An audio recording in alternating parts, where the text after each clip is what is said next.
Ronda Miesha Tate fight, round 2, and we're going to look at a different way of dealing with wrestling.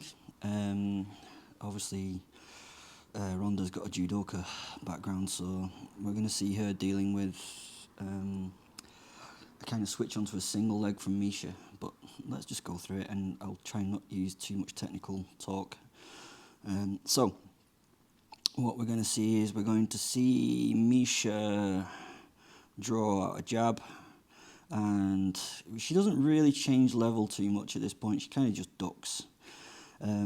What this takes away is it takes any relevant drive out of this, because basically all she does is she ducks and makes an attachment. So she doesn't have any strong drive. If I can get to a better position with her body physically, you can see that everything's sort of pointed downwards. There's no upward drive. If she had her hips underneath her, she could duck drive and stuff like that. She can't do that. Ronda's reaction to this initially is much like a wrestler's. She wants to try and kick this leg free. She's looking for an overhook, and we don't know what's going on around this side, but I gather that she's missed the underhook, so she's got an overhook on this side too. So Miesha starts forward drive, and she starts to drive this shoulder up into Ronda's body. At this point, Ronda's gone from being based out on 2 legs to being able to step back and basing on this single leg. And this is really, really important for the move that's going to go ahead.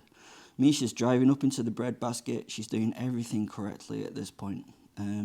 She's not going for the double leg. I think she's going to body lock. And she's not switching out to the single leg because she's been told, like everybody else, that single legs don't work. So what we're going to see is we're going to see Ronda draw this shoulder up to above her chest with this overhook and this lat, and then we're going to see her start to rotate. So Miesha is just driving forwards.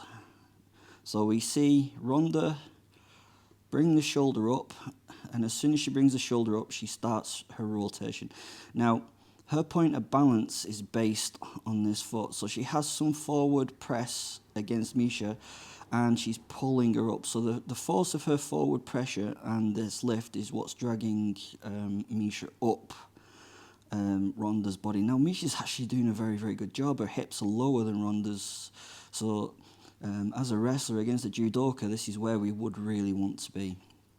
We're also, let's go back a little bit, we're now starting to see that this leg is going to be lifted and cut across Miesha's legs.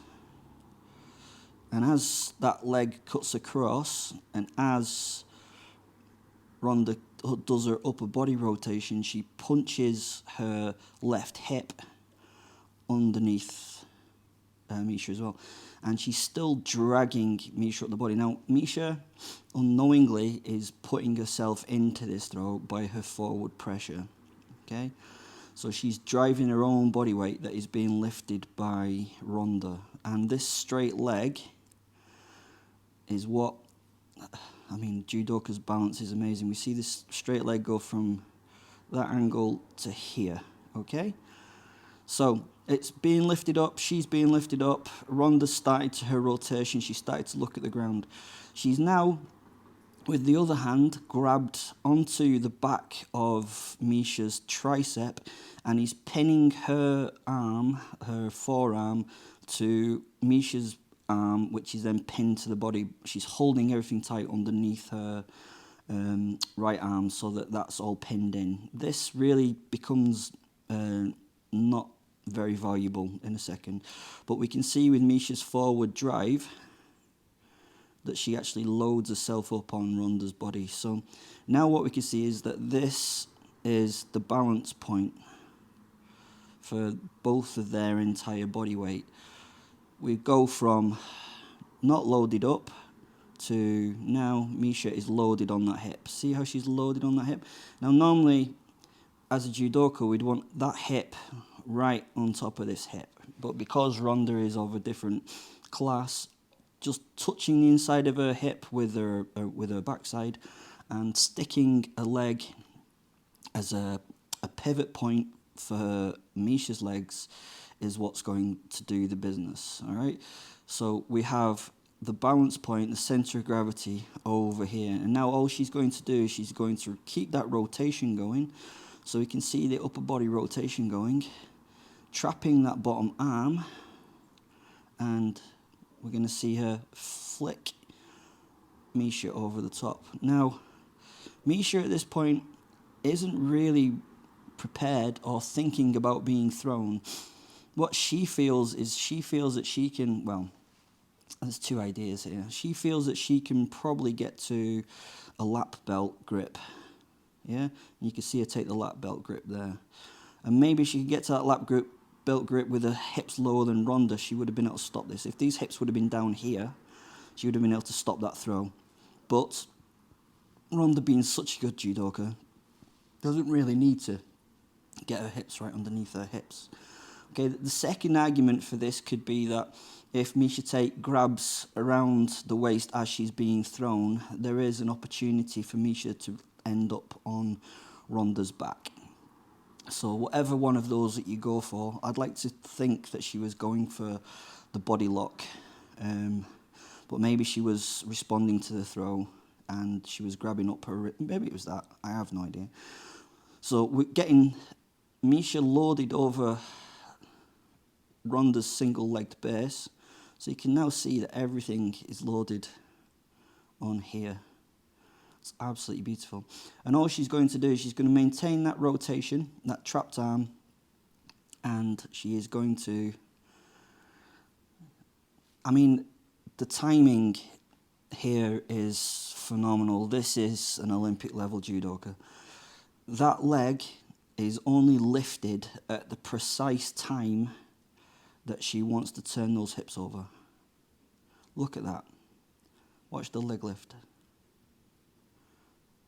I mean, this is a leg bent, you know. I mean, she could have straightened the leg, which would have given a much more impressive throw. But she knows exactly how much control she wants over this person before she hits the ground. And I do genuinely believe that she knows how much control she's got over this.